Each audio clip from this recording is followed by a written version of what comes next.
ஆனால் இப்போ இருக்கக்கூடிய கண்டிஷனுக்கு ஏற்ற மாதிரி அவங்க ஒளிஞ்சிருந்து பண்ணுறதா நேரடியாக பண்ணுறதான்னு பண்ணுவாங்க. அந்த பிற்படுத்தப்பட்டவர்களுக்கு இங்கக்கூடிய ஆஸ்பெக்டில் 27% அப்படிங்கக்கூடிய இடஒதுக்கீடுங்கக்கூடிய வந்தது. அப்போ இதே பிராமணர்கள் தான், இதே பிஜேபி தான், இதே ஜனசங்கம் தான் இந்தியா முழுக்க கலவரத்தை உருவாக்கி அப்போவும் இதை மறைக்கிறதுக்கு இன்னொரு கோடு போட்டது தான் ராமர் கோயில் கட்ட ஊர்வலம். சமூகம்ங்கிறது எல்லாரையும் உள்ளடக்கியது. அதுல நீதினா நமக்கு எல்லாருக்குமே பொதுவா சமமா இருக்கணும் அப்படின்னு. பசுமாட்டு கறியை வெளிநாட்டுக்கு ஏற்றுமதி பண்ணக்கூடியதுல பசு தோலை வெளிநாட்டுக்கு ஏற்றுமதி பண்ணக்கூடியவர்கள் யாரு அதிகமான ஆட்கள் இருக்காங்க? பிஜேபிக்கு ஒன்றும் பெரிய இதனால ஒரு பெரிய மாற்றம் வந்துடாது.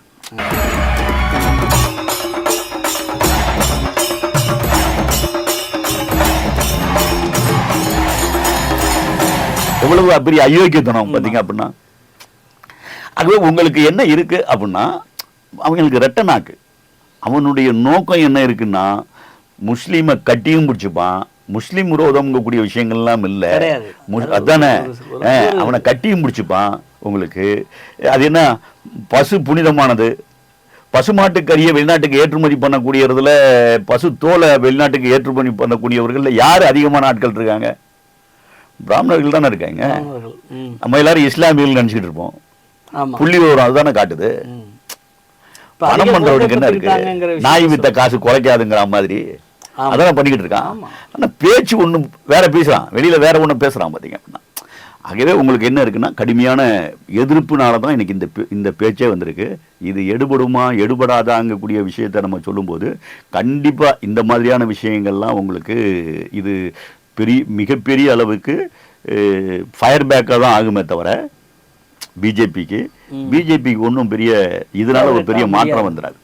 ஸ்டாலின் வைக்கக்கூடிய சமூக நீதியை காப்பி அடித்து காங்கிரஸ் ஒரு அறிக்கையை தயார் செய்திருக்கு. இப்போ ஸ்டாலின் டாமினேட் பண்ணுறாரு இந்தியா கூட்டணியில் அப்படின்னு சொல்கிறாங்க. அதாவது கம்யூனிஸ்டுகள் இன்றைக்கு சமூக நீதியை பேசுவதற்கும் தமிழக முதல்வர் ஸ்டாலின் பேசுகிற சமூக நீதிக்குமான வித்தியாசம் என்ன? சமூகம்ங்கிறது எல்லாரையும் உள்ளடக்கியது. அதுல நீதினா நமக்கு எல்லாருக்குமே பொதுவா சமமா இருக்கணும் அப்படின்னு. பொது உடைமையும் இதையும் போட்டு குழப்ப வேண்டிய அவசியம் இல்லை. பொது உடைமை கம்யூனிஸ்ட் சித்தாந்தமே அதுதான், சமூக நீதி தான். ஆமா, எல்லாம் சமமாக இருக்கணுங்கிறது தானே. இந்த உழைப்பு ரீதியான சுரண்டல் என்கிற சுரண்டலே அதனுடைய திரைமறைவாக சமூக தளத்தில் இருக்கக்கூடிய சாதிங்கக்கூடிய விஷயங்கள் ஒன்னோட ஒன்று பிணைந்ததாக இருக்கு. அவனே அடங்கி நான் இந்த சாதியில பிறந்துட்டேன், நான் என்னால் மீள முடியாது, இதுக்குள்ளதான் இருக்கணும், நான் உழைச்சி தான் ஆகணும், நான் எதிர்த்து கேட்கக்கூடாது எசமான அப்படின்னு வாய்ப்பூட்டு போட்டு அவனை நிரந்தர அடிமையாக்குறதுக்கான அந்த தன்மையில இருந்து சமூக ரீதியாக சாதிங்கக்கூடிய ஒரு கொடுமையும் இதில் இருக்கு. ரெண்டும் ஒன்னோட ஒன்று பிணைந்ததாக கம்யூனிஸ்டுகள் பார்க்குறாங்க. இப்போ எதுக்காக இப்போ அவர் பேசுனதுலேயே அவர் என்ன இருக்கு அப்படின்னு சொல்லி பார்த்தீங்க அப்படின்னு சொன்னால், இந்தியாவுடைய வளங்களை எல்லாம் எல்லாருக்குமானதாக அதை மாற்றணும் அப்படிங்கிறது வரும்போது, வளங்கள் என்ன அப்படிங்கக்கூடிய விஷயத்த சொல்லும்போது தான் பார்த்தீங்க அப்படின்னு சொன்னால், அவங்க சொன்னாங்கல்ல, நம்முடைய சகோதரிகளுக்கு நம்முடைய தாய்மார்களுக்கு அவர் இந்துக்களை அட்ரஸ் பண்ணுறாரு. உங்களுடைய தாழியை கூட அவர்கள் பிடுங்கி அந்த ஊடுருவல்காரர்களுக்கு கொடுக்க போகிறார்கள், இதை அனுமதிக்க போகிறோமா அப்படின்னு கேட்டார். ஒன்று. ரெண்டு என்ன அப்படின்னு சொல்லி சொன்னால், மன்மோகன் சிங் இருந்த காலத்தில் அவர் முஸ்லிம்களுக்கான முன்னுரிமை கொடுத்தாரு. இந்த சமூக வளங்களை பங்களிப்பு இருக்குல்ல, அந்த பங்களிப்புல அவங்களுக்கு முன்னுரிமை கொடுத்தாரு அப்படின்னு சொல்றாங்க. எல்லா பத்திரிகைகளும் வந்திருக்கு பார்த்தீங்க அப்படின்னா, முஸ்லிம்களுக்குன்னு எந்த இடத்துலையும் அதில் இல்லை. அப்படி கொடுத்துருந்தா தான் எல்லாருமே எங்கே போயிருப்போமே. 125 பில்லியனர் இருந்த இடத்துல இன்னைக்கு 142 பில்லியனரா மாறி போயிட்டாங்க அப்படின்னு. 22 கோடி பேரு வறுமை கோட்டுக்கு கீழே இருக்காங்க. 178 ரூபா ஒரு நாள் சம்பளம் வாங்கினா வறுமை கோட்டுக்கு மேல அப்படின்னு அரசாங்கம் சொல்லுது, நிதி ஆயோக் சொல்றாங்க. அதான் மார்க் லைன், பெஞ்ச் மார்க். அதுக்கு கீழே இருக்கிறவங்க 22 கோடி பேர் இருக்கிறாங்க அப்படின்னு. அவங்களுக்கெல்லாம் நான் வந்தேன்னா ரேஷன் கடையில் உணவு தானியம் கொடுக்கறத உத்தரவாதப்படுத்தும், இது மோடியின் கேரண்டி அப்படின்னு பேசிட்டு இருக்காரு. எவ்வளவு முரண் பாருங்க. அவரே எல்லாத்தையும் ஒழிச்சிட்டுன்னு ஒரு பக்கம் சொல்றாரு, இதை சொல்றாரு. அப்போ உண்மையை பேசாம பொய் பேசிட்டு இருக்காரு. அப்போ உங்களுக்கு இந்த கணக்கெடுப்பு நடத்தியிருந்தா 2021 இந்த கணக்கெடுப்பு நடத்தியிருந்தா, அப்போ நடத்த முடியல 22 நடத்திட்டோம் அப்படின்னு ஏதாவது நடத்தியிருந்தா, அதில் பொருளாதார விஷயங்கள் மட்டும் இல்லாமல் சாதி ரீதியான விஷயங்கள் அதில் இணைச்சிருந்தா எந்த செக்ஷன் மேலே வந்திருக்காங்க? முஸ்லீம் மேலே வந்திருக்காரா? அது மத ரீதியாக. சாதி ரீதியாக யார் மேலே வந்திருக்கா, யார் கீழே இருக்கா? இந்த 10 ஆண்டு 15 ஆண்டு காலத்தில் எந்தெந்த செக்ஷன் இந்த பொருளாதார இந்தியாவுடைய பொருளாதார வளங்கள்ல அது எப்படி ஷேர் ஆயிருக்கு வந்திருக்கு அப்படிங்கிறது தெரிஞ்சது. இந்தியா விடுதலை பெற்ற காலத்திலிருந்து இன்று வரை பார்த்தீங்க அப்படின்னா யார் உயர் சாதியினராக இந்த சமூகத்தில் இருக்கிறாங்களோ, குறிப்பாக பிராமணியர்கள், அதுக்கு அடுத்த தட்டில் இருக்கக்கூடிய செக்ஷன், அவருடைய வளர்ச்சி தான் இருக்குது. அதில் குறிப்பாக பார்த்தீங்க அப்படின்னு சொன்னால் நீதிமன்றத்தில் இருக்கக்கூடிய உச்ச நீதிமன்ற நீதிபதிகள் எவ்வளவு பேர், உயர் நீதிமன்றத்தில் கூடிய நீதிபதிகள் எவ்வளோ பேர், எல்லா நிறுவனங்கள்லேயும் அதிகாரம் செலுத்தக்கூடிய ஐஏஎஸ் ஆஃபீஸர்ஸ் எவ்வளோ பேர், ஐபிஎஸ் ஆஃபீஸர் எவ்வளோ பேர், ஐஎஃப்எஸ் எவ்வளோ பேர், நிறுவனத்துடைய சீஃப் எக்ஸிக்யூட்டிவாக இருக்கிறவங்க எவ்வளோ பேர், இப்படி உங்களுக்கு இந்தியாவுடைய கட்டமைப்புக்குள்ளே கவனம் செலுத்துறதில் மேல் மட்டத்தில் இருந்து இருக்கக்கூடிய ஆட்கள் எவ்வளோ பேருங்கக்கூடிய விஷயங்கள் எடுத்துக்கிட்டிங்கன்னா எல்லாத்துக்குள்ளேயுமே டாமினேட் பண்ணக்கூடிய செக்ஷனாக யார் இருக்குன்னா சமூகத்தில் வெறும் 2% இருக்கக்கூடிய பிராமணர்கள் தான் 98% எல்லாத்துக்குள்ளேயும் இருக்கான். இதுதான் இன்னைக்கு வரையிலும் இருக்கக்கூடிய ஸ்டாட்டிஸ்டிக் டேட்டா. இந்த டேட்டா இந்த கான்செப்ட்ல இருந்து தான் பீகாரினுடைய முதலமைச்சராக இருந்த கற்பூரி தாகூர் கொண்டுகிட்டு வந்த அந்த பிற்படுத்தப்பட்டவர்களுக்கு இருக்கக்கூடிய ஆஸ்பெக்டில் 27% அப்படிங்கக்கூடிய இடஒதுக்கீடு இப்படி வந்தது. அப்போ இதே பிராமணர்கள் தான், இதே பிஜேபி தான், இதே ஜனசங்கம் தான் இந்தியா முழுக்க கலவரத்தை உருவாக்கி அப்போவும் இதை மறைக்கிறதுக்கு இன்னொரு கோடு போட்டது தான் ராமர் கோயில் கட்ட ஊர்வலம். இப்போ சொல்றான் பார்த்தீங்களா?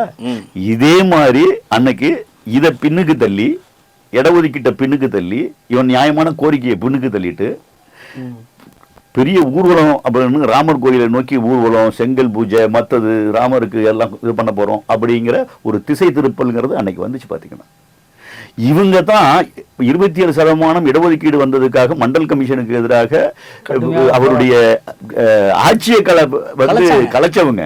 மேல்தட்டில் இருக்கக்கூடிய ஆளும் வர்க்கம் அவன் அவ்வளவு எளிதுமா அதிகாரத்தை மட்டும் இல்ல, தன்னுடைய பலங்களை மற்றதெல்லாம் தனக்கானதாக தான் இருக்கணும், எல்லாரும் பகிர்ந்து கொள்ளணும்னு விட்டு கொடுக்காது.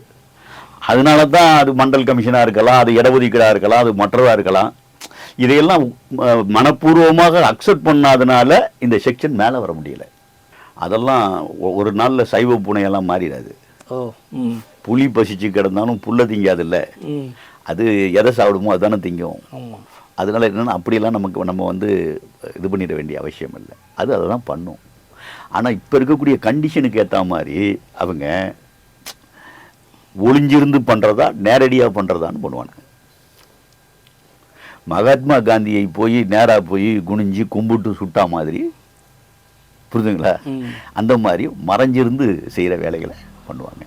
ஏன் நான் மறைஞ்சிருந்துன்னு சொல்கிறேன்னா, ஏன் நேரடியாக வராதுன்னு சொல்கிறேன் அப்படின்னு சொன்னால், இப்போ ஒரு ஸ்டாட்டிக்ஸ் எடுத்தாங்க.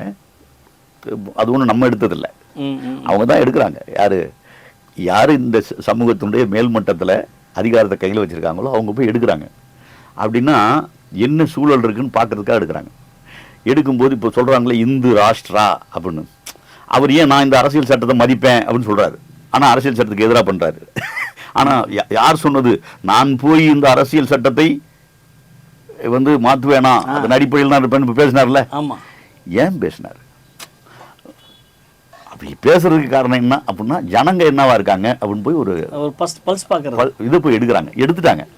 எடுத்ததில் என்ன இருக்குது அப்படின்னா 74% இந்தியாங்கிறது ஒரு மதத்தை சார்ந்தவர்களுக்கான நாடாக இருக்கணுமா, பல்மதத்தை சார்ந்தவர்களும் சமத்துவம் வாழுகிற ஒரு நாடாக இருக்கணுமா அப்படின்னு ஒரு கேள்வி. அந்த அடிப்படையில் எடுக்கும்போது 74% மக்கள் என்ன சொல்லியிருக்காங்க அப்படின்னு சொன்னால் எல்லாருக்குமான நாடாக இருக்கணும், ஒரு மதத்தை சார்ந்தவருடைய நாடாக இருக்கணும்னு சொன்னவங்க எத்தனை பர்சன்டேஜ் அப்படிங்கும்போது 11% தான் அதை இந்துத்துவா அப்படிங்கிற ஆஸ்பெக்டில் அது இருக்கணும் அப்படின்னு சொல்லியிருக்காங்க.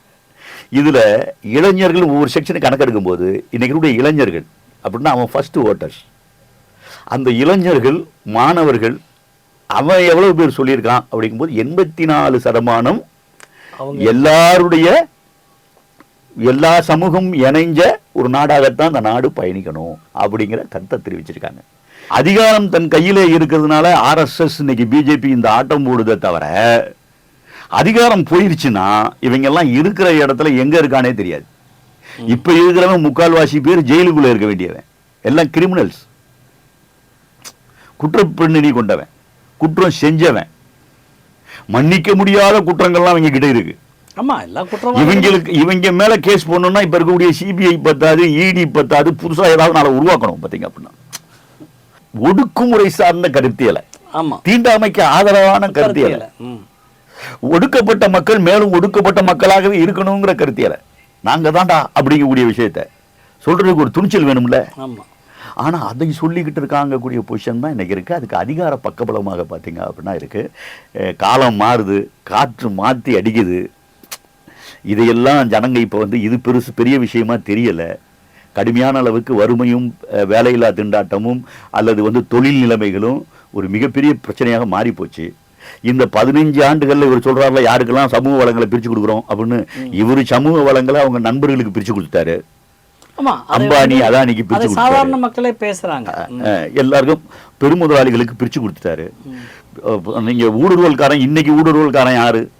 பன்னாட்டு நிறுவனங்கள் இங்க வந்து முதலாளிங்கிற போர்வையில இங்க வந்து இங்க இருக்கக்கூடிய மக்களை கொள்ளையடிக்குது. அந்த ஊடுருவல்காரனை கையில வச்சுக்கிட்டு அவனுக்கு எல்லா வசதிகளையும் செஞ்சுட்டு ஊடுருவல்காரன் யாரை பேசுறாருன்னா, சில 1000 ஆண்டுகளாக இந்த மண்ணுக்குள்ளேயே வாழ்ந்து கொண்டிருக்கிற தலைமுறையாக வாழ்ந்து கொண்டிருக்கிற, அப்படித்தானே, அந்த மக்களை ஊடுருவல்காரன் அவர் பேசுறாரு. பாத்தீங்க அப்படின்னா அவனுக்கு வளங்கள் போயிடும்னு கவலைப்படுறாரு. பாத்தீங்க அப்படின்னா வளங்களை எடுத்து இவங்களுக்கு கொடுத்துக்கிட்டு இருக்காரு.